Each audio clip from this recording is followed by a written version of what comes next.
There's angels who are swarming and looking for impious individuals to take their lives, to take their souls. So we have this depiction that angels are some soft, lenient individuals. Read inside Surah Al-An'am, other places inside the Quran, that those wicked, impious individuals, the angels will be striking, smiting at their backs and ripping out their souls. Akhriju anfusakum al-yawm.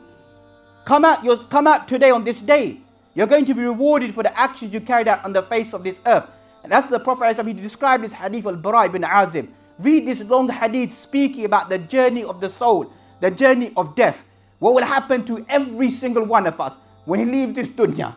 When he's placed inside the grave, the individual, you find two angels will come to that grave in that individual, Munkar and Nakir. And will ask him this question: Man Rabbuk, Ma Dinuk, wa man hadha rajul ursi alayka, wa man hadha rasul. You know, all of us today, we know what the answers are. My Lord is Allah. My messenger is the Prophet ﷺ. My dini al-Islam. We all know the answer. It's a strange thing. It's very strange that Allah subhanahu wa ta'ala has given us the questions and given us the answers. He's given us the answers. What more do we want? But we can't live to that life. Because some people are going to say in the grave, la adri, I don't know. We said, kadhabta, you lied. Signs were given to you. Signs were highlighted to you. And the angel will come and smite that individual. Smite it with an iron rod on the top of his head. That all of that, if the living human being could hear it, that screaming or that screeching or that shout, everybody would drop down dead. That's how powerful that sound would be. And prior to that, the soul is going to be snatched out of this individual. It's going to be pulled out of the soul doesn't want to leave this dunya. It doesn't want to leave. It's enjoying this dunya. It's enjoying its life.